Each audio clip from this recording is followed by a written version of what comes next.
एक कमरे में एक साइंटिस्ट बैठा है। बाहर बर्फ गिर रही है। एल्प्स की पहाड़ियां उसकी खिड़की से दिखती हैं। वो 3 हफ्तों से अकेला है। साथ में कोई नहीं, बस कुछ नोट्स, कुछ इक्वेशंस और एक ऐसा सवाल जो उसके दिमाग में बरसों से घूम रहा था। उन 3 हफ्तों में उसने कुछ ऐसा लिख दिया जिसने फिजिक्स की पूरी दुनिया को हिला कर रख दिया। एक इक्वेशन, एक ऐसी इक्वेशन जो आज भी हर क्वांटम मैकेनिक्स की टेक्स्ट बुक का पहला चैप्टर है। लेकिन यह सिर्फ एक इक्वेशन की कहानी नहीं है। यह उस इंसान की कहानी है जिसने एक साथ 2 जिंदगियां जी, एक साइंटिस्ट की और एक ऐसे इंसान की जो अपनी पूरी जिंदगी यह समझने की कोशिश करता रहा कि हम यहां क्यों हैं। उसने एक बार एक ऐसा थॉट एक्सपेरिमेंट दिया जो आज भी इंटरनेट पर सबसे ज्यादा सर्च होने वाले साइंस टॉपिक्स में से एक है। एक बिल्ली, एक बंद डिब्बा और एक सवाल जिसका आज भी किसी के पास जवाब नहीं है। यह कहानी है अर्विन श्रोडिंगर की। तो चलिए सुनते हैं आज की कहानी सिर्फ ऑडियो बुक लेजेंड्स पर। Chapter 1, Vienna's golden twilight. तो कहानी शुरू होती है 19वीं सदी के आखिरी सालों के उस वियना से जो सिर्फ एक शहर नहीं था, एक पूरी दुनिया था। ऑस्ट्रो हंगेरियन एम्पायर की धड़कन। यह वो शहर था जिसकी हवा में मोजार्ट और बीथोवन का म्यूजिक था, जिसकी गलियों में सिगमंड फ्रॉयड इंसानी दिमाग के राज खोल रहे थे। फिलॉसफी, पोएट्री, साइंस, ओपेरा, ऐसा लगता था जैसे इंटेलेक्चुअल होना, यानी समझदार और ज्ञानी होना, यहां सांस लेने जितना ही नेचुरल था। हर बच्चा उस हवा को अपने अंदर ले रहा था। और 12 अगस्त 1887 को इसी शहर में एक बच्चे का जन्म हुआ, Erwin Rudolf Joseph Alexander Schrodinger. Erwin का परिवार वियना के उस कल्चर का एक परफेक्ट आईना था। वो एक अमीर और पढ़े लिखे परिवार में पैदा हुए थे। उनके पिता रुडोल्फ श्रोडिंगर एक कामयाब ऑयल क्लॉथ और लिनोलियम फैक्ट्री के मालिक थे। लेकिन उनका असली पैशन, उनका असली प्यार बिजनेस नहीं था। वो घंटों बोटनी यानी वृक्ष पौधों की दुनिया में खोए रहते थे, केमिस्ट्री के एक्सपेरिमेंट करते थे और इटालियन पेंटिंग्स की स्टडी करते थे। माँ जॉर्जिन एमिलिया ब्रेंडा बावर एक मशहूर केमिस्ट्री प्रोफेसर की बेटी थी। दिलचस्प बात यह है कि जॉर्जिन की माँ ब्रिटिश थी, यानी अर्विन की नानी। इसका नतीजा यह हुआ कि अर्विन का घर एक बाइलिंगुअल घर था। वहां जर्मन और इंग्लिश दोनों भाषाएं एक साथ बोली जाती थीं। अर्विन ने बचपन से ही दोनों भाषाओं पर ऐसी पकड़ बना ली कि वो दोनों में सोच सकते थे, दोनों में सपने देख सकते थे। यहीं से शायद हम इस व्यक्ति को बेहतर समझ सकते हैं। बचपन से ही अर्विन ने यह देखा और सीखा कि एक ही चीज को, एक ही आइडिया को कई अलग अलग तरीकों से देखा और समझा जा सकता है। एक ही सच को अलग अलग भाषाओं में अलग अलग नजरियों से पकड़ा जा सकता है। यह सोच, यह फ्लेक्सिबिलिटी बाद में उनकी फिजिक्स में, उनकी फिलॉसफी में, उनकी पूरी जिंदगी में नजर आएगी। अर्विन अपने माता पिता की इकलौती संतान थे और उनके पिता रुडोल्फ उनके पहले दोस्त, पहले गुरु बने। दोनों घंटों बातें करते, कभी पौधों के बारे में, कभी पेंटिंग्स के रंगों के बारे में और कभी कभी उन बड़े सवालों के बारे में जिनके जवाब किसी किताब में नहीं मिलते। मशहूर बायोग्राफर वॉल्टर मूर अपनी किताब श्रोडिंगर लाइफ एंड थॉट में लिखते हैं कि रुडोल्फ ने अर्विन को यह नहीं सिखाया कि क्या सोचना है, उन्होंने सिखाया कि कैसे सोचना है। और अर्विन ने यह सबक अपनी पूरी जिंदगी कभी नहीं भुलाया। 11 साल की उम्र तक अर्विन कभी स्कूल नहीं गए। उनकी शुरुआती पढ़ाई घर पर ही हुई, प्राइवेट ट्यूटर्स और उनके पिता की देखरेख में। यह माहौल उन्हें भीड़ से अलग, एक गहरे और फोकस्ड तरीके से सीखने का मौका दे रहा था। उनका मन क्लासिकल लिटरेचर, पुरानी भाषाओं और जर्मन पोएट्री में रमता था। खासकर ड्रामा लिखने वाले फ्रांज ग्रिलपार्जर के काम उन्हें बहुत पसंद थे। उनके घर में थिएटर का भी एक खास माहौल था। वियना में थिएटर और ओपेरा देखना कल्चर का हिस्सा था और श्रोडिंगर परिवार अक्सर वहां जाता था। अर्विन किरदारों को देखते उनकी अलग अलग दुनियाओं में खो जाते। बाद में उन्होंने खुद कहा, थिएटर ने मुझे सिखाया कि हर किरदार की अपनी एक सच्चाई होती है, सच एक नहीं होता।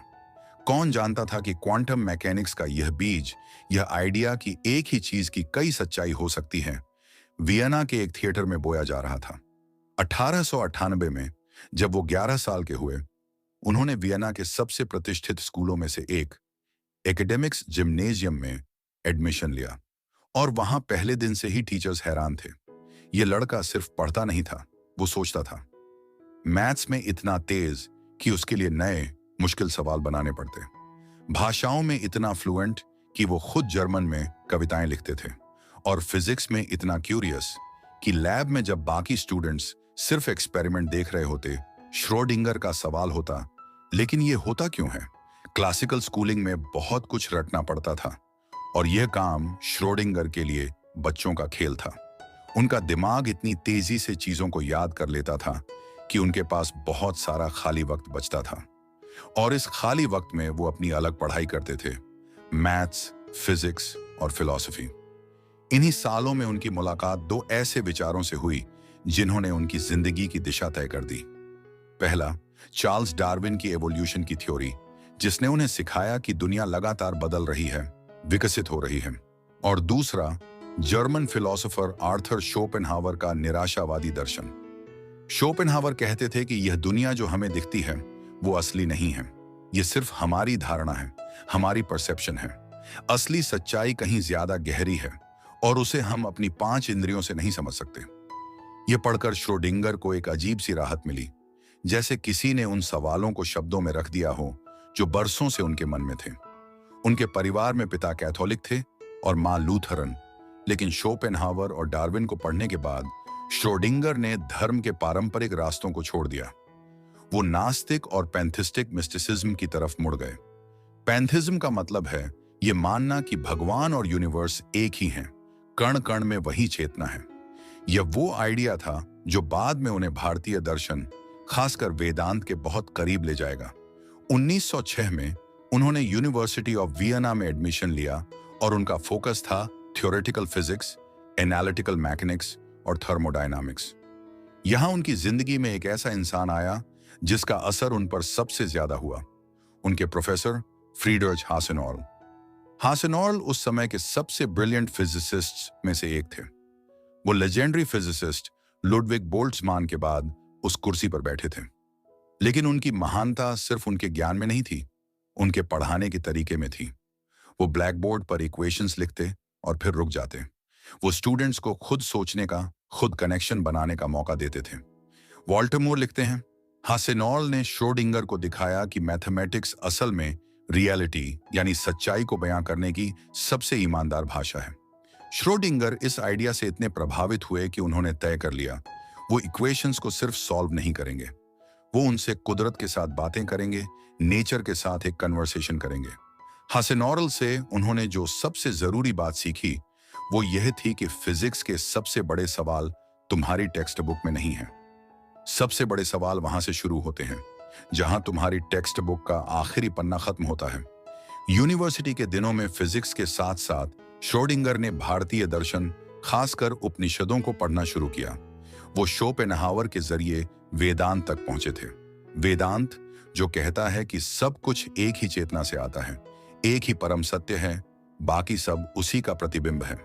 अहम ब्रह्मास्मि, मैं ही ब्रह्म हूं, तत् त्वम असि, तुम वही हो। यह आइडिया कि इंडिविजुअल आत्मा और यूनिवर्सल चेतना एक ही है, श्रोडिंगर के दिमाग में घर कर गया। एक फिजिक्स स्टूडेंट जो इक्वेशन सॉल्व कर रहा है और साथ में हिंदू फिलॉसफी पढ़ रहा है, यह किसी को विरोधाभास लग सकता है, लेकिन श्रोडिंगर के लिए यह कंप्लीशन था, एक पूर्णता थी। साइंस और फिलॉसफी उनके लिए एक ही सवाल के दो रास्ते थे। रियलिटी क्या है, सच्चाई क्या है, और यह सवाल उनकी पूरी जिंदगी का कंपास बन गया। 1910 में उन्होंने अपनी डॉक्टरेट पूरी की और फिर एक्सपेरिमेंटल फिजिसिस्ट फ्रांज एक्सनर के असिस्टेंट बन गए। 1910 से 1914 तक का वियना शांत था। श्रोडिंगर रिसर्च कर रहे थे, पेपर्स लिख रहे थे, यूनिवर्सिटी में पढ़ा रहे थे। जिंदगी में एक लय थी, एक ठहराव था, वो ठहराव जो अक्सर किसी बड़े तूफान के आने से पहले होता है। क्योंकि 1914 में साराजेवो में एक गोली चली, ऑस्ट्रिया के आर्क ड्यूक फ्रांज फर्डिनेंड की हत्या हुई और पहले विश्व युद्ध की आग भड़क उठी, और 27 साल के उस थ्योरेटिकल फिजिसिस्ट, कवि और फिलोसोफर को आर्टिलरी ऑफिसर बनकर जंग के मैदान में जाना पड़ा। यह जंग उन्हें तोड़ने वाली थी या कुछ और ही बनाने वाली थी? क्या वो इस तबाही के बीच अपने उन सवालों को जिंदा रख पाएंगे जो वियना की शांत लाइब्रेरीज में पैदा हुए थे? Chapter 2, war, solitude and a new reality. पिछले अध्याय में हमने देखा कि कैसे वियना के इंटेलेक्चुअल माहौल में पले बढ़े अर्विन श्रोडिंगर ने फिजिक्स और फिलॉसफी के सवालों को अपनी जिंदगी का मकसद बना लिया। अब हम उस दौर में चलेंगे जब दुनिया की सबसे भयानक जंग ने उन्हें एक साइंटिस्ट से एक सैनिक बना दिया। 1914 पहला विश्व युद्ध शुरू हो चुका था। अर्विन श्रोडिंगर को ऑस्ट्रो हंगेरियन आर्मी में एक तोपखाने की यूनिट के साथ इटालियन फ्रंट पर भेज दिया गया। उनकी पोस्टिंग गोरिजिया, डुइनो, सिस्टियाना जैसी जगहों पर हुई। ये वो इंसान था जो कल तक वियना की लाइब्रेरीज में बैठकर यूनिवर्स के नियमों को समझने की कोशिश कर रहा था, और आज वो तोपों, कीचड़ और मौत के बीच खड़ा था। रात के अंधेरे में आसमान में गोले फटते और दिन में एक ऐसी खामोशी पसर जाती जो गोलों की आवाज से भी ज्यादा डरावनी होती थी। लेकिन दिलचस्प बात यह है कि वेस्टर्न फ्रंट की लगातार मारकाट के मुकाबले श्रोडिंगर की पोस्टिंग ऐसी जगहों पर थी जहां उन्हें अक्सर लंबे समय तक अकेलापन मिलता था। किले की तोप चौकियों के शांत घंटों में, जब बाहर दुनिया एक दूसरे को खत्म करने में लगी थी, श्रोडिंगर अपने अंदर की दुनिया में लौट जाते थे। बायोग्राफर वॉल्टर मूर अपनी किताब में लिखते हैं कि जंग ने अर्विन को दो ऐसी चीजें दी जो कोई यूनिवर्सिटी उन्हें कभी नहीं दे सकती थी। एक, गहरा अकेलापन, और दो, वो वजूद से जुड़े सवाल यानी एग्जिस्टेंशियल क्वेश्चंस जिन्हें नजरअंदाज करना नामुमकिन था। मौत क्या है? जिंदगी क्यों है? और अगर कल मैं नहीं रहा तो क्या मेरी इन इक्वेशंस का कोई मतलब था? डुइनो का किला, जहां अर्विन पोस्टेड थे, एड्रियाटिक समुद्र के किनारे था। रात को जब फायरिंग बंद होती तो अर्विन वहां बैठकर पढ़ते थे। उन्हीं दिनों उन्होंने और भी गहराई से शोपेनहावर की किताब the world as will and representation और वेदांत के टेक्स्ट्स पढ़े। ईस्टर्न फिलॉसफी के वो हिस्से जो कहते थे कि मैं का भाव, ये जो इंडिविजुअल सेल्फ है, ये सिर्फ एक भ्रम है, एक इल्यूजन। हम सब एक ही बड़ी चेतना के हिस्से हैं। ये विचार उन्हें पहले भी पता थे, लेकिन जंग के मैदान में जहां हर रात मौत इतनी करीब होती थी, ये विचार सिर्फ पढ़ने पढ़ाने की बातें नहीं रहे। ये सर्वाइवल का जरिया बन गए। ये सोचना कि मैं सिर्फ ये शरीर नहीं हूं, इस सोच ने अरविंद को टूटने से बचाया। लेकिन जंग सिर्फ फिलॉसफी नहीं लाई, वो एक और चीज भी लाई, फिजिक्स का एक नया, दिमाग हिला देने वाला सवाल। उन्हीं दिनों 1915 और 1916 में फ्रंट पर मौजूद अरविंद को पता चला कि ज्यूरिक में बैठा एक इंसान, अल्बर्ट आइंस्टाइन, दुनिया को देखने का तरीका बदल रहा है। आइंस्टाइन ने अपनी general theory of relativity publish कर दी थी। यह थ्योरी कह रही थी कि ग्रेविटी कोई फोर्स नहीं है, जैसा न्यूटन ने कहा था। यह स्पेस और टाइम के ताने बाने में होने वाला एक झुकाव है, एक कर्व है। जहां भी मास होता है, वहां स्पेस खुद मुड़ जाता है। श्रोडिंगर ने यह पढ़ा और उनका दिमाग सुन्न हो गया। वो एक आर्टिलरी यूनिट में थे, चारों तरफ गोलियां चल रही थीं, लेकिन उनके हाथ में आइंस्टाइन का रिसर्च पेपर था और वो उसके मार्जिन में नोट्स लिख रहे थे। टेंसर कैलकुलस के मुश्किल गणित से वो शुरू में जूझे, लेकिन आखिर में उन्होंने उसे मास्टर कर लिया। जॉन ग्रिबिन अपनी किताब Irwin Schrodinger and the quantum revolution में लिखते हैं, यह अर्विन की पर्सनैलिटी की सबसे खास बात थी। बाहर कितना भी केओस हो, वो अपने अंदर की दुनिया में पूरी तरह फोकस्ड रह सकते थे। यह काबिलियत, यह फोकस बाद में उनकी सबसे बड़ी साइंटिफिक ताकत बनी। जंग ने उनसे बहुत कुछ छीना भी। उनके प्यारे मेंटर, उनके गुरु फ्रीडर्च हासेनोरल जंग में मारे गए। श्रोडिंगर इस दुख को दशकों तक अपने साथ लेकर चले। सालों बाद 1933 में जब उन्हें नोबेल प्राइज मिला, तो अपनी स्पीच में उन्होंने कहा कि यह प्राइज असल में उनके उस टीचर का था जिनकी जिंदगी जंग ने छीन ली। 1918 में जंग खत्म हुई। श्रोडिंगर वियना वापस लौटे, लेकिन वो वियना अब वो वियना नहीं था जिसे वो छोड़ कर गए थे। हैब्सबर्ग एम्पायर टूट चुका था। ऑस्ट्रिया आर्थिक मंदी और हाइपर इन्फ्लेशन की चपेट में था, यानी महंगाई आसमान छू रही थी। उनके परिवार की फैक्ट्री दिवालिया हो गई। श्रोडिंगर के मन में पैसों को लेकर, फाइनेंशियल सिक्योरिटी को लेकर एक गहरी चिंता बैठ गई जो ताउम्र उनके साथ रही। सड़कों पर वो रौनक नहीं थी, कैफेस में वो इंटेलेक्चुअल बहसें नहीं थीं। लोगों के चेहरों पर एक थकान थी, वो थकान जो सिर्फ जंग से नहीं आती, बल्कि ये जानने से आती है कि जो दुनिया थी वो अब कभी वापस नहीं आएगी। अरविंद ने अपने एक दोस्त को खत में लिखा, वियना वही है, लेकिन उसकी आत्मा कहीं चली गई है, और शायद मेरी भी। इस उथल पुथल के बीच उन्होंने अपनी जिंदगी को एक स्थिरता देने की कोशिश की। 26 अप्रैल 1920 को उन्होंने एन मैरी बर्टेल, जिन्हें सब एनी कहते थे, से शादी कर ली। एनी एक प्रैक्टिकल, जमीन से जुड़ी हुई इंसान थी। वो समझती थी कि अरविंद की दुनिया अलग है और उन्होंने उन्हें वो स्पेस दिया जो एक बेचैन जीनियस को चाहिए होता है। उनकी शादी पारंपरिक नहीं थी। दोनों ने एक दूसरे को काफी आजादी दी, लेकिन यह पार्टनरशिप जिंदगी भर चली। एनी अरविंद की सबसे बड़ी एंकर रही। जंग के बाद के कुछ साल एक खानाबदोश की तरह बीते। वो एक शहर से दूसरे शहर, एक यूनिवर्सिटी से दूसरी यूनिवर्सिटी भटकते रहे। कम सैलरी वाली छोटी मोटी पोजीशंस। पहले जेना में मैक्स वीन के असिस्टेंट बने, फिर स्टटगार्ट और ब्रेस्लाउ में प्रोफेसर, और आखिर में 1921 में उन्हें ज्यूरिक यूनिवर्सिटी में थ्योरेटिकल फिजिक्स के चेयरमैन की प्रतिष्ठित पोस्ट मिली। यह भटकना सिर्फ ज्योग्राफिकल नहीं था, इंटेलेक्चुअल भी था। अरविंद हर जगह से कुछ सीखते, कुछ छोड़ते और आगे बढ़ते। ज्यूरिक में उन्हें पीटर डिबाई जैसे तेज तर्रार फिजिसिस्ट्स मिले, जिनसे घंटों बहसें होती थीं। और इन बहसों में एक सवाल बार बार लौट कर आता था, एटम के अंदर आखिर हो क्या रहा है। नील्स बोर का मॉडल, जो कहता था कि इलेक्ट्रॉन्स न्यूक्लियस के चारों तरफ फिक्स्ड ऑर्बिट्स में घूमते हैं, कुछ चीजें तो समझाता था, लेकिन बहुत कुछ अधूरा छोड़ देता था। यह ऐसा था जैसे आपके पास एक शहर का नक्शा हो, जिसमें सिर्फ कुछ मेन सड़कें बनी हों और बाकी सब खाली हों। बोर का मॉडल यह नहीं समझा पा रहा था कि इलेक्ट्रॉन एक ऑर्बिट से दूसरे ऑर्बिट में कूदता कैसे है, वो भी बिना बीच की जगह तय किए। यह क्वांटम जंप का आइडिया श्रोडिंगर को फिलोसॉफिकली बहुत परेशान करता था। उन्हें लगता था कि नेचर में, कुदरत में चीजें अचानक नहीं होती, उनमें एक निरंतरता होती है, एक कंटिन्यूटी होती है।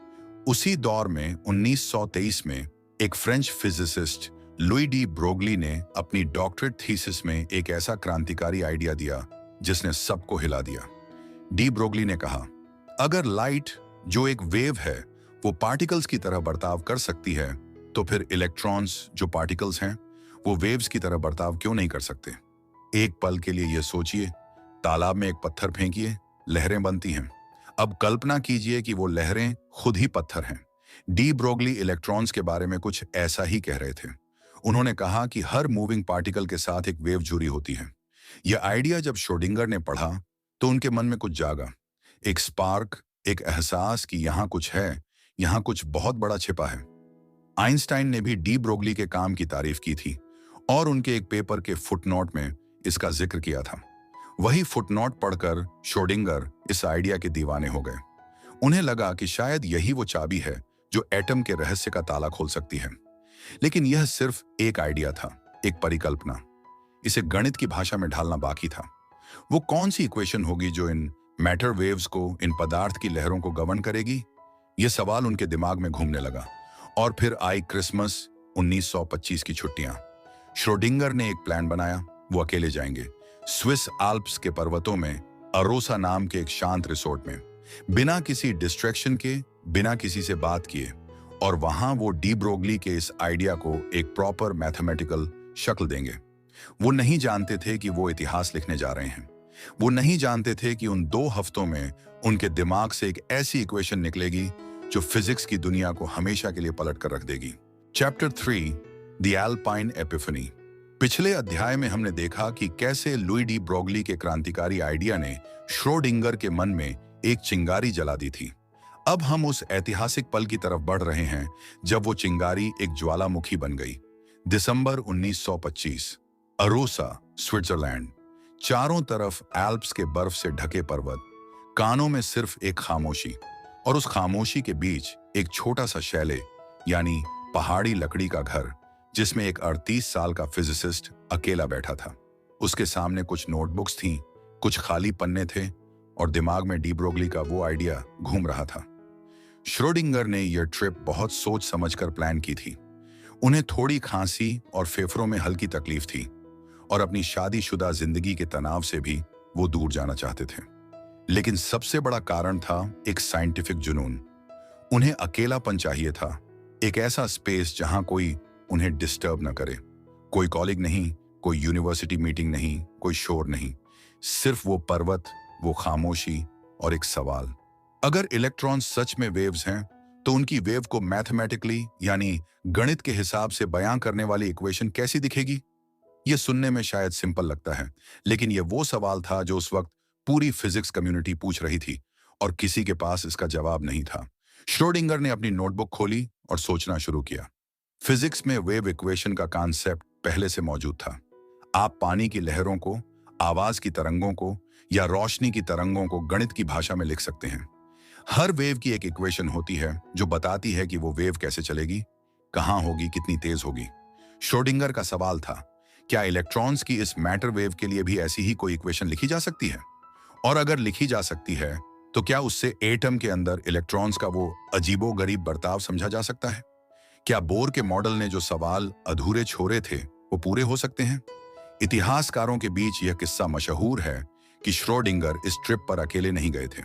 उनके साथ वियना की उनकी एक पुरानी प्रेमिका भी थी, जिसका नाम आज तक एक रहस्य है।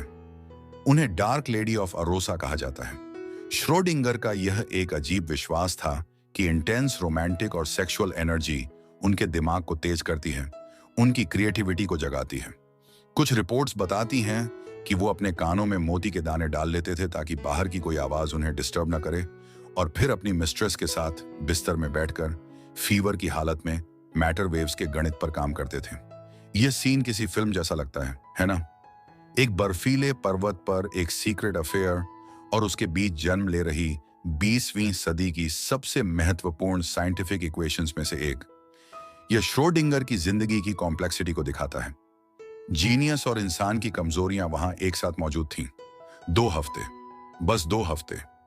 उन 2 हफ्तों में श्रोडिंगर ने क्लासिकल फिजिक्स के हैमिल्टोनियन मैकेनिक्स के सिद्धांतों का इस्तेमाल करके एक पार्शियल डिफरेंशियल इक्वेशन बनाई। ये वो इक्वेशन थी जो समय के साथ एक क्वांटम स्टेट के विकास को बयां करती थी। जनवरी 1926 में जब श्रोडिंगर ज्यूरिख वापस लौटे, उनके हाथ में वो जादुई चाबी थी। उन्होंने अपने कॉलिग्स को वो इक्वेशन दिखाई। पीटर डिबाई ने जब उसे देखा तो वो चुप हो गए। फिर बोले, अरविंद, अगर ये सही है तो ये सब कुछ बदल देगी। और उसने सब कुछ बदल दिया। वो इक्वेशन आज श्रोडिंगर वेव इक्वेशन के नाम से जानी जाती है। अब इसे एक बहुत ही सिंपल तरीके से समझते हैं। आप एक गिटार का तार सोचिए। जब आप उसे छेड़ते हैं तो वो वाइब्रेट करता है, और वो वाइब्रेशन एक खास पैटर्न में होती है, एक स्टैंडिंग वेव। अगर आप तार को और तेज छेड़ें तो एक अलग पैटर्न की वेव बनती है। हर अलग पैटर्न की वेव एक अलग साउंड देती है, एक अलग म्यूजिकल नोट। श्रोडिंगर ने कहा, एटम के अंदर इलेक्ट्रॉन एग्जैक्टली ऐसे ही हैं। वो कोई छोटा सा बिलियर्ड बॉल नहीं है जो ऑर्बिट्स में कूद रहा है। वो एक स्टैंडिंग वेव है, और उस वेव के अलग अलग वाइब्रेशन के पैटर्न यानी अलग अलग नोट्स ही इलेक्ट्रॉन की अलग अलग एनर्जी स्टेट्स हैं। हाइड्रोजन एटम की जो डिस्क्रीट एनर्जी लेवल्स थीं, वो उनकी इक्वेशन से नेचुरली निकल कर आ गईं। बोर को जिन्हें जबरदस्ती अपने मॉडल में डालना पड़ा था, श्रोडिंगर की इक्वेशन ने उन्हें कुदरती तौर पर समझा दिया। क्वांटम जंप की जरूरत ही खत्म हो गई। उन्होंने 1926 की शुरुआत में एनालन डेयर फिजिक्स जर्नल में एक के बाद एक 4 पेपर्स पब्लिश किए, जिसने फिजिक्स की दुनिया में भूचाल ला दिया। जॉन ग्रिबिन लिखते हैं, श्रोडिंगर की इक्वेशन ने क्वांटम मैकेनिक्स को एक ऐसी भाषा दी जिसे फिजिसिस्ट्स असल में इस्तेमाल कर सकते थे। यह कोई एब्स्ट्रैक्ट आइडिया नहीं था, यह एक वर्किंग टूल था। और यह टूल इतना पावरफुल निकला कि आज 100 साल बाद भी हर फिजिक्स और केमिस्ट्री स्टूडेंट अपनी पढ़ाई इसी इक्वेशन से शुरू करता है। फिजिक्स कम्युनिटी तुरंत 2 हिस्सों में बंट गई। आइंस्टाइन और मैक्स प्लैंक जैसे दिग्गज जो क्वांटम जंप के आइडिया से परेशान थे, उन्होंने वेव मैकेनिक्स को खुले दिल से अपनाया। उन्हें लगा कि इसने फिजिक्स में कंटिन्यूटी और डिटर्मिनिज्म यानी निरंतरता और निश्चितता को वापस ला दिया है। लेकिन दूसरी तरफ वर्नर हाइजेनबर्ग और कोपेनहेगन स्कूल के बाकी साइंटिस्ट्स ने इसे शक और थोड़ी दुश्मनी से देखा। हाइजेनबर्ग ने लगभग उसी समय मैट्रिक्स मैकेनिक्स नाम की एक अलग थ्योरी दी थी। उनकी थ्योरी बहुत एब्स्ट्रैक्ट थी, उसे विजुअलाइज करना नामुमकिन था, लेकिन वो भी एटॉमिक स्पेक्ट्रा को सही सही प्रिडिक्ट करती थी। श्रोडिंगर को हाइजेनबर्ग का तरीका मैथमेटिकली रिपल्सिव यानी गणितीय रूप से घिनौना लगता था, क्योंकि उसमें कोई फिजिकल तस्वीर नहीं बनती थी। लेकिन यहां एक बहुत बड़ा ट्विस्ट था, एक गहरा सवाल। श्रोडिंगर ने इक्वेशन तो लिख दी, लेकिन इस इक्वेशन में जो वेव थी वो असल में क्या थी? पानी की वेव को आप देख सकते हैं, साउंड वेव को आप महसूस कर सकते हैं, लेकिन इलेक्ट्रॉन की यह वेव, यह फिजिकली क्या है? श्रोडिंगर का जवाब था कि यह वेव ही इलेक्ट्रॉन की असली फिजिकल रियलिटी है। इलेक्ट्रॉन असल में एक वेव की तरह स्पेस में फैला हुआ है। लेकिन फिर एक और फिजिसिस्ट, मैक्स बॉर्न, ने एक ऐसी व्याख्या दी जिसने सब कुछ फिर से बदल दिया और श्रोडिंगर को हमेशा के लिए परेशान कर दिया। बॉर्न ने कहा, नहीं, यह वेव कोई फिजिकल वेव नहीं है, यह एक प्रोबेबिलिटी वेव है। यह वेव हमें यह बताती है कि किसी खास जगह पर इलेक्ट्रॉन के पाए जाने की कितनी संभावना, कितनी प्रोबेबिलिटी है। यानी इलेक्ट्रॉन कहाँ है यह आप एग्जैक्टली नहीं जान सकते, आप सिर्फ यह जान सकते हैं कि वो कहाँ कहाँ हो सकता है। और जब आप उसे देखने की, उसे मेजर करने की कोशिश करते हैं, तभी वो अपनी वेव वाली हालत छोड़कर एक पार्टिकल की तरह एक खास जगह पर प्रकट होता है। इस एक व्याख्या ने फिजिक्स में अनिश्चितता और चांस को वापस ला दिया। वही चीज जिसे श्रोडिंगर अपनी इक्वेशन से खत्म करना चाहते थे। ये बहस सिर्फ टेक्निकल नहीं थी, ये एक गहरे फिलोसॉफिकल सवाल पर आ गई थी। क्या रियलिटी वो है जो हम देखते हैं, या रियलिटी हमारे देखने या न देखने से आजाद है? क्या यूनिवर्स में कोई चीज तब तक मौजूद ही नहीं होती जब तक कोई उसे देखे नहीं? यह आइडिया श्रोडिंगर को बिल्कुल पसंद नहीं आया। उन्होंने गुस्से में कहा, अगर मेरी इक्वेशन का यह मतलब निकाला जाना है तो मुझे अफसोस है कि मैंने कभी इसे लिखा ही। एक पल रुककर यह सोचिए, एक साइंटिस्ट जिसने अपनी जिंदगी की सबसे बड़ी खोज की है, जिसके लिए उसे नोबेल प्राइज मिलने वाला है, वो अपनी ही खोज पर अफसोस जता रहा है। क्यों? क्योंकि उसे लग रहा था कि उसके काम का जो मतलब निकाला जा रहा है वो उस गहरी, निरंतर, खूबसूरत रियलिटी को छोटा कर रहा है जिसे वो समझना चाहता था। यह किसी हार का दुख नहीं था, यह एक आदर्शवादी का, एक आइडियलिस्ट का दर्द था। आइंस्टाइन को भी यह प्रोबेबिलिटी वाली बात पसंद नहीं आई। उन्होंने श्रोडिंगर को एक खत लिखा, आपकी इक्वेशन ब्रिलियंट है, लेकिन यह प्रोबेबिलिटी की व्याख्या मुझे मंजूर नहीं, भगवान पासे नहीं फेंकता। श्रोडिंगर ने जवाब दिया, मैं भी इससे सहमत नहीं हूं, लेकिन अब यह इक्वेशन मेरे हाथ से निकल चुकी है। और यहीं से, इसी फ्रस्ट्रेशन से, इसी बहस से जन्म हुआ उस फेमस थॉट एक्सपेरिमेंट का जिसने श्रोडिंगर का नाम हमेशा के लिए अमर कर दिया, श्रोडिंगर्स कैट। लेकिन यह बिल्ली आखिर उस डिब्बे में आई कैसे? और श्रोडिंगर इस बिल्ली के जरिए दुनिया को क्या समझाना चाहते थे? Chapter 4, the quantum war and a famous cat. पिछले अध्याय में हमने देखा कि कैसे श्रोडिंगर ने अपनी वेव इक्वेशन से फिजिक्स की दुनिया में क्रांति ला दी, लेकिन मैक्स बोर्न की प्रोबेबिलिटी वाली व्याख्या ने उन्हें परेशान कर दिया। अब हम उस दौर में चलेंगे जब यह असहमति एक बड़ी बौद्धिक जंग में बदल गई, और उसी जंग से निकली दुनिया की सबसे मशहूर बिल्ली। 1927 श्रोडिंगर की वेव मैकेनिक्स की सफलता ने उन्हें एकेडमिक दुनिया के शिखर पर पहुंचा दिया था। उन्हें बर्लिन की फ्रेडरिक विल्हेम यूनिवर्सिटी में मैक्स प्लैंक की कुर्सी संभालने का न्योता मिला। यह फिजिक्स की दुनिया में सबसे प्रतिष्ठित पदों में से एक था। बर्लिन उस वक्त साइंस का मक्का था। वहां अल्बर्ट आइंस्टाइन जैसे दिग्गज पहले से मौजूद थे। श्रोडिंगर के लिए यह एक सुनहरा दौर था। गहरी इंटेलेक्चुअल बातचीत, जीनियस लोगों के साथ दोस्ती और साइंस के सबसे बड़े सवालों पर रोज होने वाली बहसें। लेकिन एक सवाल था जो हर बहस के केंद्र में था, क्वांटम वर्ल्ड की असलियत क्या है? एक तरफ थे श्रोडिंगर और आइंस्टाइन, जो मानते थे कि यूनिवर्स के नियम निश्चित हैं, डिटरमिस्टिक हैं। उनका मानना था कि एक गहरी ऑब्जेक्टिव रियलिटी मौजूद है, भले ही हम उसे देख पाएं या नहीं। दूसरी तरफ थे नील्स बोर, वर्नर हाइजेनबर्ग और कोपेनहेगन में उनका ग्रुप। उनकी व्याख्या, जिसे कोपेनहेगन इंटरप्रिटेशन कहा जाता है, बहुत अजीब और क्रांतिकारी थी। वो कहते थे कि जब तक हम किसी चीज को मापते नहीं, उसकी कोई निश्चित प्रॉपर्टी होती ही नहीं है। एक इलेक्ट्रॉन, जब तक आप उसे देखते नहीं, वो एक ही समय पर कई जगहों पर हो सकता है, कई एनर्जी स्टेट्स में हो सकता है। इसे सुपरपोजिशन कहते हैं। और जैसे ही आप उसे देखते हैं या मेजर करते हैं, वो इन सभी संभावनाओं में से किसी एक को चुन लेता है। यानी देखने का काम, ऑब्जर्वेशन का काम रियलिटी को बनाता है। यह आइडिया श्रोडिंगर और आइंस्टाइन के लिए पागलपन जैसा था। यह सिर्फ एक साइंटिफिक बहस नहीं थी, यह फिलॉसफी की, दर्शन की लड़ाई थी। क्या चांद तब मौजूद नहीं होता जब कोई उसे देख नहीं रहा हो? यह सवाल आइंस्टाइन ने कई बार पूछा। श्रोडिंगर भी इसी फ्रस्ट्रेशन में थे। उन्हें लगता था कि कोपेनहेगन इंटरप्रिटेशन फिजिक्स को तर्क और कॉमन सेंस से दूर ले जा रही है।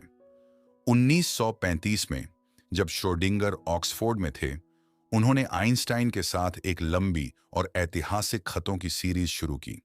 वो दोनों मिलकर कोपेनहेगन इंटरप्रिटेशन की कमजोरियों को ढूंढ रहे थे।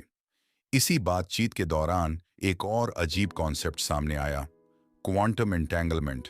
ये वो शब्द था जिसे खुद श्रोडिंगर ने गढ़ा था। इसका मतलब है कि दो पार्टिकल्स इस तरह से जुड़े हो सकते हैं कि अगर आप एक की प्रॉपर्टी को मापें तो दूसरे की प्रॉपर्टी तुरंत तय हो जाती है, भले ही वो यूनिवर्स के दूसरे कोने में ही क्यों ना हो।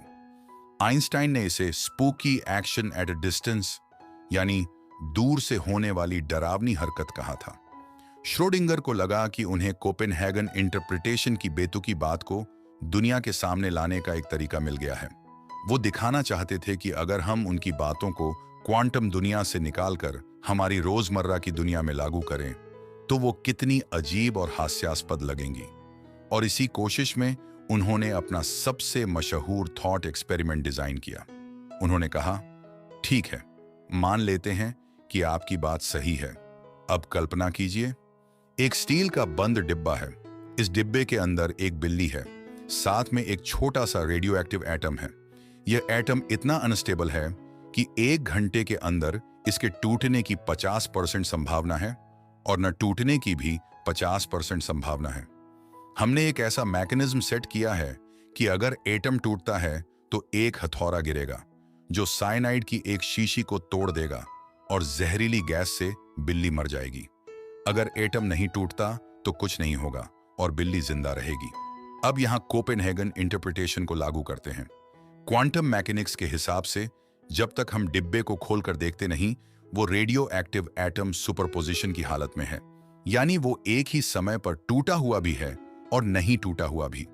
दोनों संभावनाएं एक साथ मौजूद हैं। श्रोडिंगर ने कहा, तो फिर अगर एटम दोनों हालतों में एक साथ है तो इसका मतलब हुआ कि हथौड़ा भी एक ही समय पर गिरा हुआ भी है और नहीं गिरा हुआ भी। शीशी टूटी हुई भी है और नहीं टूटी हुई भी। और इसका मतलब है कि बिल्ली भी एक ही समय पर जिंदा भी है और मरी हुई भी।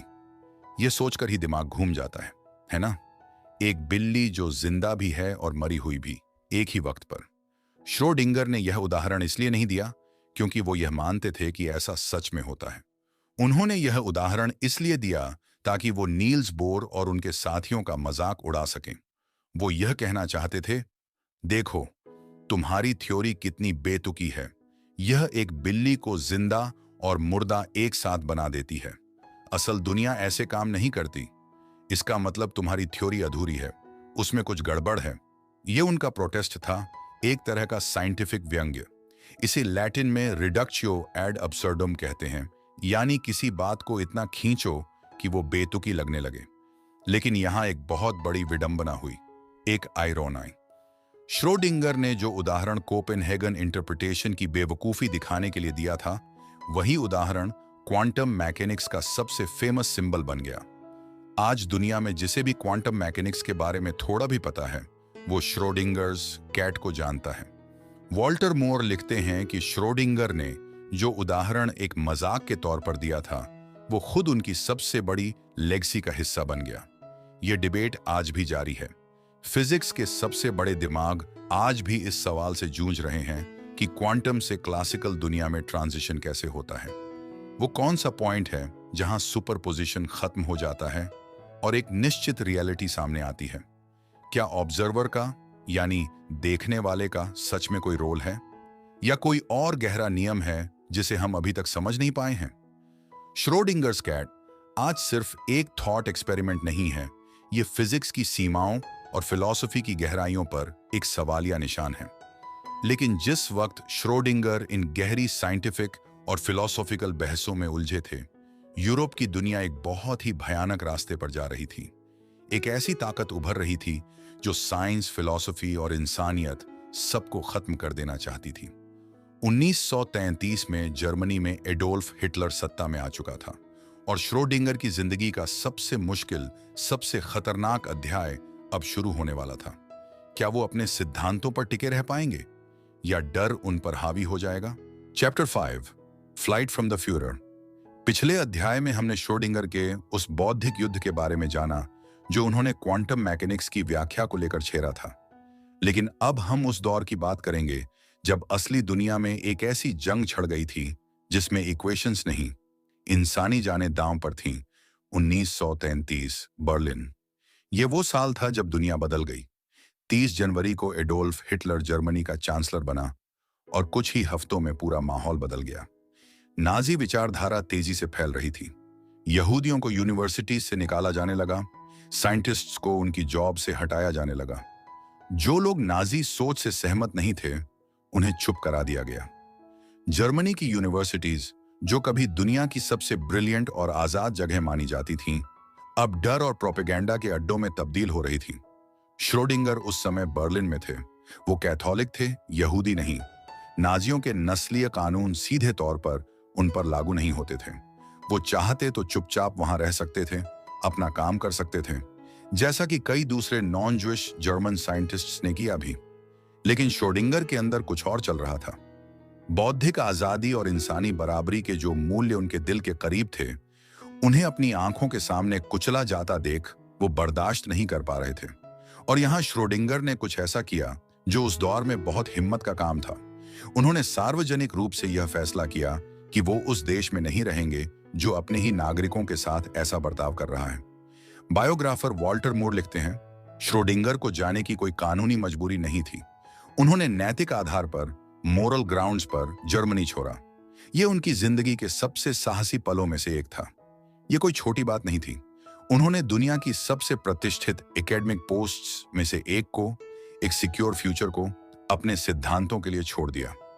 उन्होंने निजी तौर पर कहा था कि मैं उस देश में नहीं रह सकता जहां नागरिक स्वतंत्रता और कानून के सामने बराबरी को खत्म कर दिया गया है।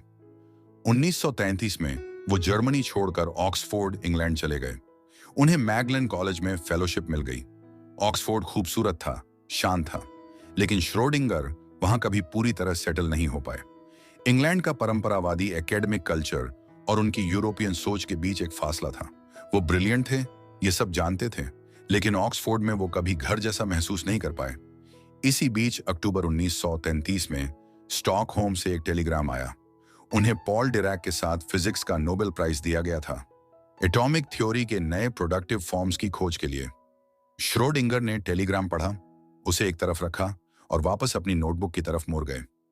यह उनकी पर्सनैलिटी थी। अवार्ड्स उन्हें उत्साहित नहीं करते थे, आइडियाज करते थे। ऑक्सफोर्ड में उनकी निजी जिंदगी ने भी मुश्किलें खड़ी की। उनका रहन सहन इंग्लैंड के कंजर्वेटिव समाज के लिए एक शौक जैसा था। वो वहां अपनी पत्नी एनी के साथ तो रहते ही थे, साथ में अपनी मिस्ट्रेस हिल्डे मार्च को भी ले आए थे। हिल्डे उनके ऑस्ट्रियन असिस्टेंट आर्थर मार्च की पत्नी थी। 1934 में हिल्डे ने श्रोडिंगर की बेटी रूथ को जन्म दिया।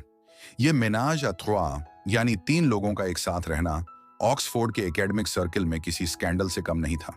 इस सामाजिक बहिष्कार की वजह से भी उन्हें इंग्लैंड या अमेरिका में कोई स्थायी पोजीशन हासिल करने में बहुत दिक्कत हुई। प्रिंसटन यूनिवर्सिटी से उन्हें एक शानदार ऑफर आया। आइंस्टाइन ने खुद उन्हें वहां बुलाने में अहम भूमिका निभाई थी। वो 2 बड़े दिमाग जो खतों में क्वांटम मैकेनिक्स पर बहस करते थे, अब एक ही इंस्टीट्यूट में काम कर सकते थे। एक बड़ी सैलरी, एक सिक्योर फ्यूचर। लेकिन श्रोडिंगर ने प्रिंसटन का ऑफर ठुकरा दिया। इसका एक बड़ा कारण यही था कि प्रिंसटन का माहौल और भी ज्यादा कंजर्वेटिव था और वो अपनी कॉम्प्लिकेटेड पर्सनल लाइफ को वहां नहीं ले जा सकते थे। यहीं पर श्रोडिंगर ने अपनी जिंदगी की सबसे बड़ी गलती की, एक ऐसा फैसला जिसने उन्हें लगभग बर्बाद कर दिया। इंग्लैंड और अमेरिका में स्थायी ठिकाना न मिलने पर उन्होंने 1936 में ऑस्ट्रिया वापस लौटने का फैसला किया। उन्होंने ग्राज यूनिवर्सिटी में एक प्रोफेसर की पोजीशन ले ली। उन्हें लगा कि वो फांसीवाद के खतरे से दूर अपने घर वापस जा रहे हैं, लेकिन यह उनका एक बहुत ही भोला और खतरनाक मिसकैलकुलेशन था। मार्च 1938 हिटलर की नाजी सेना ने ऑस्ट्रिया पर कब्जा कर लिया। इसे एंशलुस कहा गया। अचानक श्रोडिंगर, जो 5 साल पहले नाजियों का विरोध करके जर्मनी से निकले थे, अब खुद नाजी कंट्रोल वाले इलाके में फंस चुके थे। वो दुश्मन के इलाके में थे। डर, एक ऐसा डर जो बड़े बड़े सिद्धांतों को तोड़ देता है। श्रोडिंगर को अपनी पोजीशन खोने का, अपनी पेंशन खोने का और शायद अपनी आजादी खोने का डर सताने लगा। उनका नैतिक संकल्प, उनका मोरल करेज इस डर के आगे ढह गया। यूनिवर्सिटी के नए नाजी रेक्टर की सलाह पर उन्होंने एक ऐसा काम किया जिसका पछतावा उन्हें जिंदगी भर रहा। उन्होंने एक खत लिखा जिसका टाइटल था फ्यूहरर के नाम एक स्वीकारोक्ति। यह खत 30 मार्च 1938 को ग्राज के एक अखबार में छपा। उस खत में श्रोडिंगर ने ऑस्ट्रिया पर नाजी कब्जे का खुलकर समर्थन किया। उन्होंने थर्ड राइख की भाषा का इस्तेमाल करते हुए लिखा कि हर ना वोट एक तरह की राष्ट्रीय आत्महत्या होगी। उन्होंने हिटलर के शांति के बढ़े हुए हाथ को थामने की बात की। यह खत पूरी दुनिया में फैल गया। उनके पुराने दोस्त जो नाजियों से बचकर भागे थे, आइंस्टाइन और फ्रेडरिक लिंडमैन जैसे लोग, यह पढ़कर हैरान और दुखी रह गए। श्रोडिंगर को अपनी इस कायरता का एहसास लगभग तुरंत हो गया था। बाद में उन्होंने आइंस्टाइन को एक माफीनामा लिखा। मैं आजाद रहना चाहता था और मैं बहुत बड़ी धोखेबाजी के बिना ऐसा नहीं कर सकता था, लेकिन इस नैतिक समझौते से उन्हें कुछ भी हासिल नहीं हुआ। नाजी ब्यूरोक्रेसी को उनके इस अचानक बदले हुए दिल पर कोई भरोसा नहीं था। उन्हें राजनीतिक रूप से अविश्वसनीय माना गया। अगस्त 1938 में उन्हें उनकी पोस्ट से बर्खास्त कर दिया गया और गेस्टापो यानी नाजी सीक्रेट पुलिस ने उन्हें देश न छोड़ने का साफ साफ आदेश दिया। अब श्रोडिंगर को समझ आया कि वो एक जाल में फंस चुके हैं। गिरफ्तारी का खतरा सर पर मंडरा रहा था। एक रात श्रोडिंगर, उनकी पत्नी एनी और हिल्डे ने अपना सब कुछ, घर, बैंक अकाउंट्स, साइंटिफिक पेपर्स, पीछे छोड़ा और लगभग खाली हाथ रात के अंधेरे में इटली की तरफ भाग निकले। जॉन ग्रिबिन लिखते हैं, यह सचमुच एक फिल्मी एस्केप था। एक नोबेल प्राइज विनर अपनी पत्नी और मिस्ट्रेस के साथ अपनी जान बचाने के लिए रात को पर्वतों में छिपता हुआ भाग रहा है। यह 20वीं सदी के सबसे अजीब और दुखद पलों में से एक था। वो किसी तरह रोम पहुंचे और वहां से वापस इंग्लैंड, एक गरीब स्टेटलेस रिफ्यूजी बनकर। अब वो कहां जाते? उनका करियर खत्म हो चुका था, उनका नाम खराब हो चुका था। वो एक ऐसे भंवर में थे जहां से निकलना नामुमकिन लग रहा था। लेकिन तभी एक ऐसी जगह से मदद का हाथ आया जिसके बारे में उन्होंने कभी सोचा भी नहीं था। एक ऐसा देश, एक ऐसा इंसान जो श्रोडिंगर को इस गुमनामी से निकालकर एक नई जिंदगी देने वाला था। Chapter 6, the Dublin sanctuary and the code of life. पिछले अध्याय में हमने देखा कि कैसे श्रोडिंगर नाजी ऑस्ट्रिया से अपनी जान बचाकर भागे और एक बेसहारा रिफ्यूजी की तरह इंग्लैंड पहुंचे। उनका भविष्य अंधकार में था, लेकिन तभी उनकी जिंदगी में एक ऐसे शख्स की एंट्री हुई जिसने सब कुछ बदल दिया। वो शख्स थे एमन डी वलेरा, आयरलैंड के तत्कालीन प्रधानमंत्री, जिन्हें वहां तोइसिच कहा जाता है।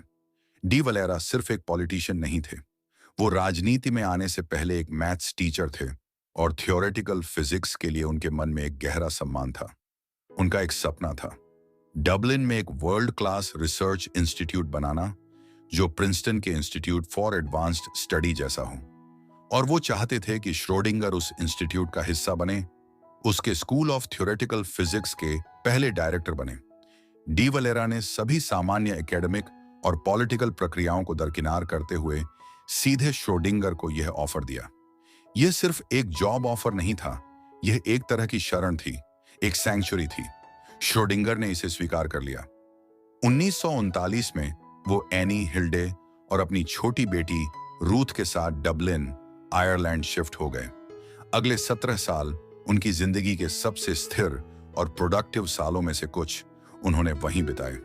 40 के दशक का आयरलैंड एक बहुत ही कैथोलिक और कंजर्वेटिव देश था, लेकिन इसके बावजूद श्रोडिंगर के उस अजीबोगरीब घरेलू इंतजाम, उनके मैनेज अ ट्रॉय को वहां नजरअंदाज कर दिया गया। ऐसा काफी हद तक डी वलेरा के पर्सनल प्रोटेक्शन की वजह से हुआ। डी वलेरा श्रोडिंगर के दिमाग की कीमत समझते थे और वो नहीं चाहते थे कि कोई भी चीज उनके काम में रुकावट डाले। डबलिन में श्रोडिंगर को वो शांति और आजादी मिली जिसकी उन्हें तलाश थी। वर्ल्ड वॉर 2 पूरे यूरोप को जला रही थी, लेकिन आयरलैंड न्यूट्रल था, डबलिन शांत था। और इसी शांति में श्रोडिंगर के जीनियस दिमाग ने एक नई दिशा में सोचना शुरू किया। उन्होंने फिजिक्स से हटकर बायोलॉजी के सबसे बड़े सवाल की तरफ अपना ध्यान लगाया। वो सवाल था, जीवन क्या है? What is life? एक पत्थर और एक वृक्ष में क्या फर्क है? दोनों एटम्स से बने हैं, दोनों पर फिजिक्स के वही नियम काम करते हैं। तो फिर एक जिंदा है और एक बेजान, ये फर्क कहां से आता है? ये सवाल फिजिक्स का नहीं लगता था, लेकिन श्रोडिंगर को यकीन था कि इसका जवाब फिजिक्स के औजारों से ही ढूंढा जा सकता है। फरवरी 1943 में उन्होंने डबलिन के ट्रिनिटी कॉलेज में एक पब्लिक लेक्चर सीरीज दी। उन्होंने 400 लोगों की भरी हुई ऑडियंस को पहले ही चेतावनी दे दी कि यह विषय मुश्किल और गणितीय रूप से कठोर होगा। लेकिन लोग आए और इतने आए कि लेक्चर्स को दोबारा करना पड़ा। खुद प्रधानमंत्री डी वलेरा भी उन्हें सुनने के लिए मौजूद थे। 1944 में इन्हीं लेक्चर्स को एक छोटी सी किताब की शक्ल में पब्लिश किया गया। किताब का नाम था what is life, the physical aspect of the living cell. और इस किताब ने बायोलॉजी की दुनिया में एक वैचारिक क्रांति ला दी। किताब एक बहुत ही गहरे पैराडॉक्स, एक विरोधाभास से शुरू होती है। श्रोडिंगर ने कहा, फिजिक्स का दूसरा नियम यानी सेकंड लॉ ऑफ थर्मोडायनामिक्स हमें बताता है कि यूनिवर्स हमेशा ज्यादा डिसऑर्डर, ज्यादा अव्यवस्था, ज्यादा केओस, जिसे एंट्रोपी कहते हैं, की तरफ बढ़ता है। हर चीज धीरे धीरे बिखरती है, खत्म होती है। लेकिन लिविंग ऑर्गेनिजम्स यानी जीवित प्राणी ठीक इसका उलटा करते हैं। वो असाधारण रूप से कॉम्प्लेक्स होते हैं, बहुत ही व्यवस्थित होते हैं और पीढ़ी दर पीढ़ी इस व्यवस्था को बनाए रखते हैं।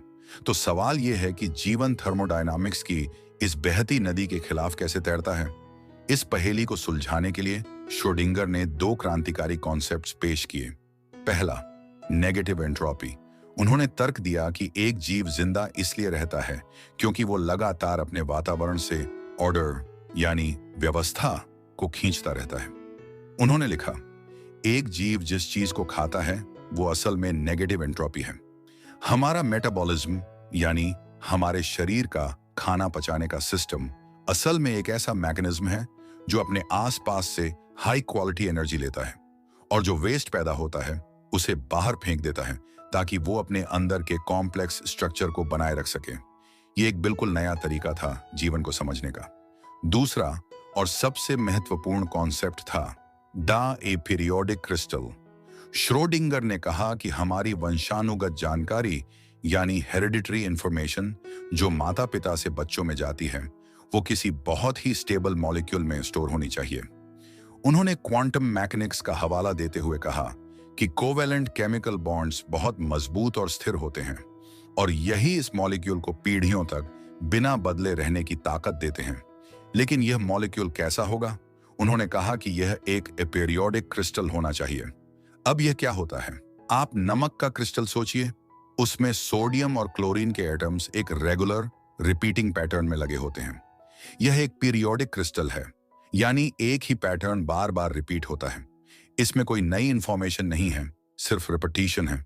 लेकिन श्रोडिंगर ने कहा कि जीवन की जानकारी को स्टोर करने वाला मॉलिक्यूल ऐसा बोरिंग और रिपीटेटिव नहीं हो सकता।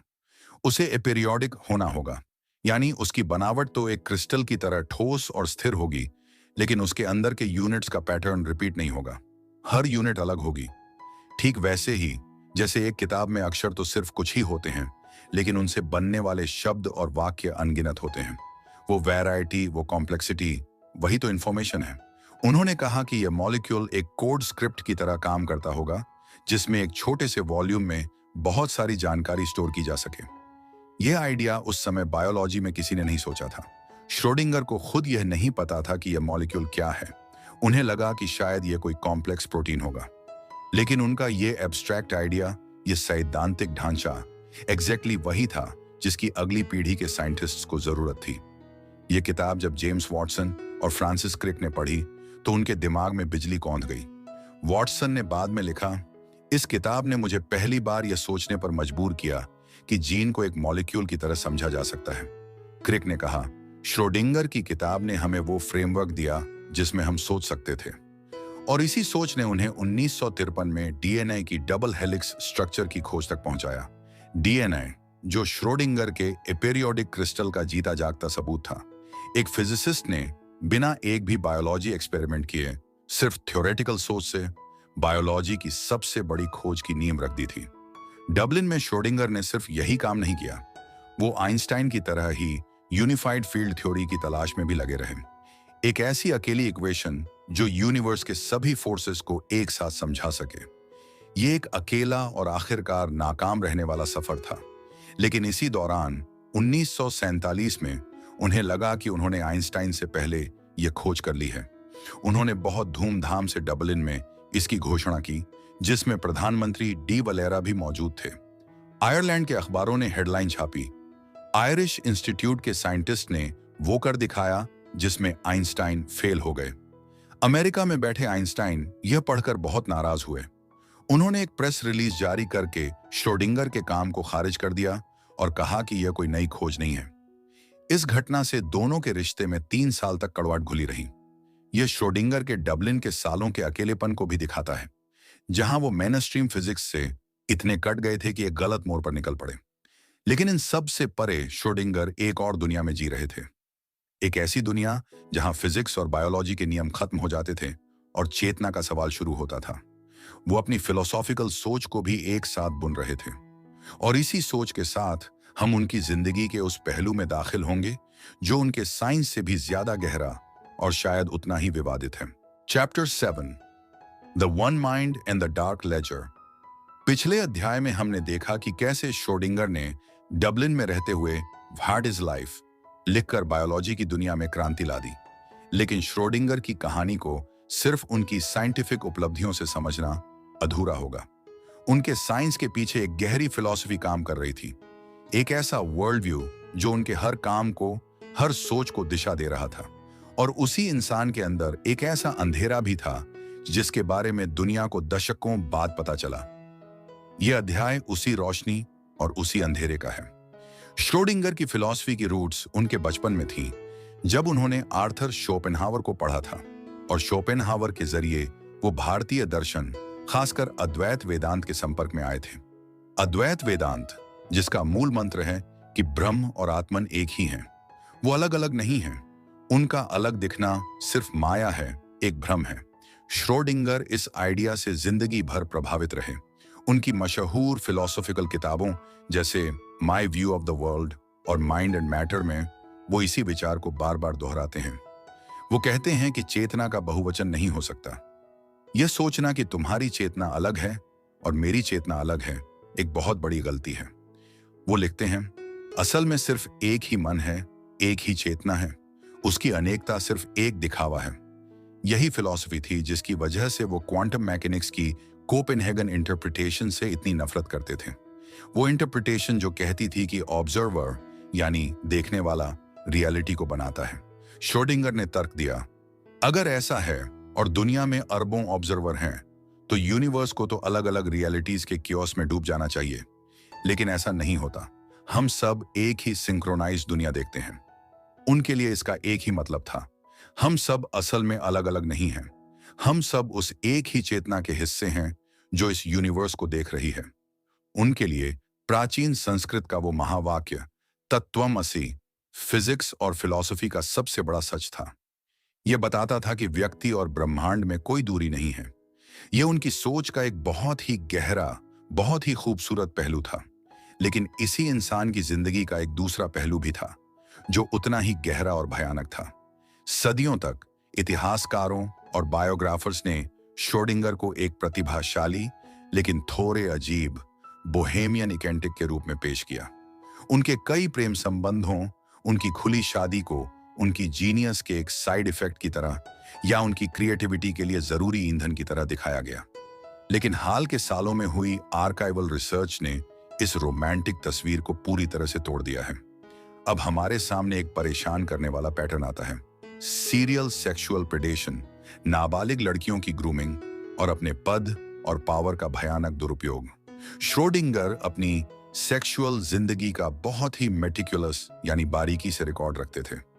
वो अपनी डायरीज को एफेमेरिडे कहते थे, जिसका मतलब होता है मई मक्खियां, यानी वो कीड़े जिनकी जिंदगी बहुत छोटी होती है। इन डायरीज में वो कोड वर्ड्स का इस्तेमाल करके अपने हर अफेयर के डेनूमॉन्ट यानी अंतिम परिणाम का जिक्र करते थे।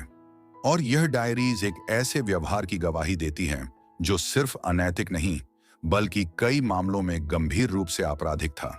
सबसे दुखद और चर्चित मामला इथी झुंगर का है, जिसके बारे में हमने पहले बात की थी। जब श्रोडिंगर ज्यूरिख यूनिवर्सिटी में थे तो उन्होंने अपनी पत्नी एनी की एक दोस्त की 14 साल की जुड़वा बेटियों इथी और विथी जुंगर को ट्यूशन पढ़ाना शुरू किया। अगले कई सालों तक श्रोडिंगर ने सिस्टमैटिक रूप से इथी की ग्रूमिंग की। वो उसे मैथ्स पढ़ाने के बहाने उसके साथ सेक्सुअल हरकतें करते थे, उसे गलत तरीके से छूते थे। वो अक्सर उस परिवार के साथ छुट्टियां मनाने भी जाते थे ताकि वो ईथी के करीब रह सकें। जब ईथी 17 साल की हुई तो श्रोडिंगर ने अपने पद, अपनी उम्र और अपने ज्ञान का इस्तेमाल करके उसे पूरी तरह से बहकाया। उन्होंने उसे यकीन दिलाया कि वो प्रेग्नेंट नहीं हो सकती। जब ईथी प्रेग्नेंट हो गई तो श्रोडिंगर ने तुरंत उसमें अपनी रुचि खो दी और उसे छोड़ दिया। ईथी को एक गैर कानूनी खतरनाक अबॉर्शन से गुजरना पड़ा, जिसने उसे जिंदगी भर के लिए बांझ बना दिया और एक गहरा मानसिक आघात दिया। और श्रोडिंगर, उन्होंने इस पूरी त्रासदी को अपनी डायरी में ठंडे, क्लिनिकल तरीके से नोट किया, जैसे यह कोई साइंटिफिक एक्सपेरिमेंट हो। और फिर वो अपने अगले टारगेट की तरफ बढ़ गए। यह पैटर्न उनकी पूरी जिंदगी चलता रहा। जब वो डबलिन आए तब भी उनका यह शिकारी व्यवहार जारी रहा। 1940 की गर्मियों में जब वो DIAS के चेयरमैन मॉन्सिनियर पाड्रिक डी ब्रून के कॉटेज में छुट्टियां मना रहे थे, तो वो डी ब्रून की 12 साल की भतीजी बारबरा मैकेंटी के प्रति आसक्त हो गए। उन्होंने उस बच्ची को ग्रूम करने की कोशिश की, जिसके बाद डी ब्रून ने गुस्से में उन्हें उस बच्ची से दूर रहने की सख्त चेतावनी दी।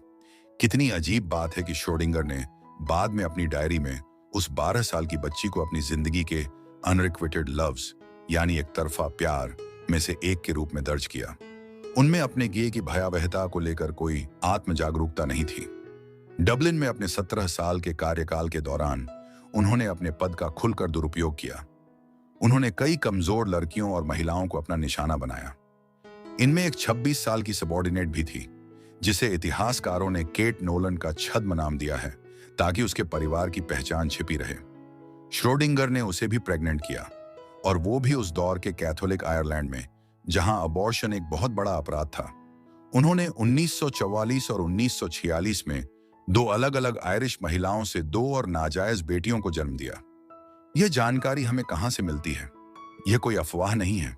यह उनकी खुद की डायरीज, उनके खतों और प्रभावित महिलाओं के परिवारों से मिले दस्तावेजों पर आधारित है।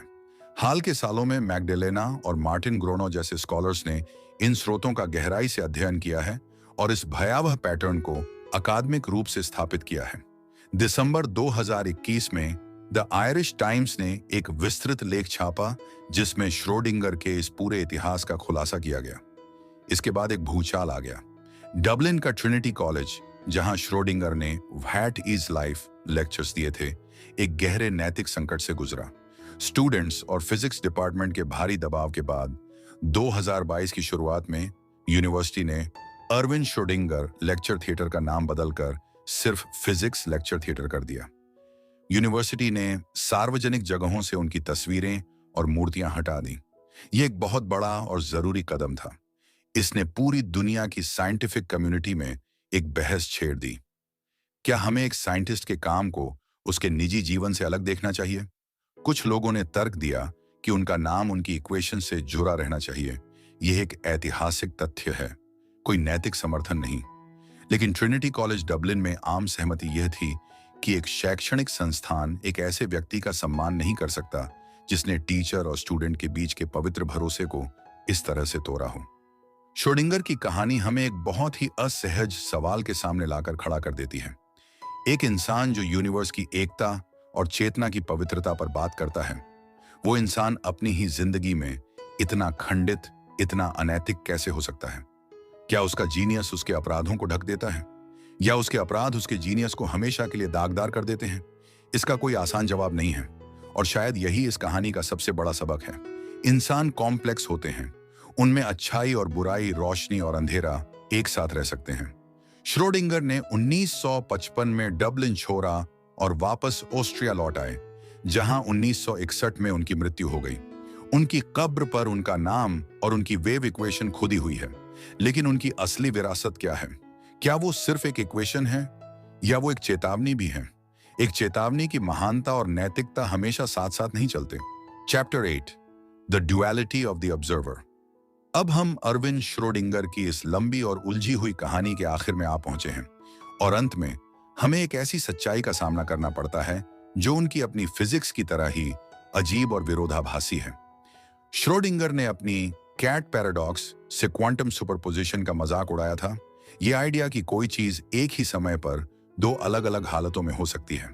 लेकिन विडंबना देखिए, उनकी खुद की जिंदगी, उनकी अपनी विरासत एक मैक्रोस्कोपिक यानी बड़े लेवल का हिस्टोरिकल सुपरपोजिशन है। एक ही इंसान एक ही समय पर दो बिल्कुल अलग, एक दूसरे के विपरीत सच्चाइयों में जी रहा है। एक तरफ है इंटेलेक्चुअल डोमेन यानी ज्ञान और विज्ञान की दुनिया।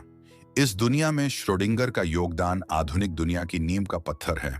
उनकी वेव मैकेनिक्स ने एटम के रहस्यों का ताला खोला, जिसके बिना modern chemistry, solid state physics और आज की पूरी सेमीकंडक्टर और कंप्यूटिंग क्रांति संभव ही नहीं होती। आपके हाथ में जो स्मार्टफोन है, उसमें लगी चिप श्रोडिंगर की इक्वेशन के बिना डिजाइन नहीं की जा सकती थी। उनकी किताब व्हाट इज लाइफ ने फिजिक्स और बायोलॉजी के बीच एक पुल बनाया और मॉलिक्यूलर बायोलॉजी की क्रांति को जन्म दिया, जिसकी वजह से हम आज ह्यूमन जीनोम को मैप कर पाए हैं।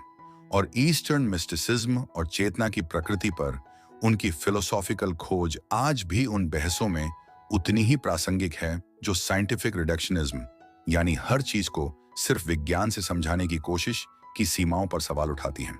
इस डोमेन में वो एक हीरो हैं, एक विजनरी हैं, एक पायनियर हैं। लेकिन फिर है मोरल डोमेन यानी नैतिकता की दुनिया, और इस दुनिया में ऐतिहासिक डेटा उतना ही साफ और अकाट्य है। श्रोडिंगर ने अपने विशाल बौद्धिक कद, अपने चार्म और अपनी इंस्टीट्यूशनल पावर का इस्तेमाल गहरे शोषण के हथियारों के रूप में किया।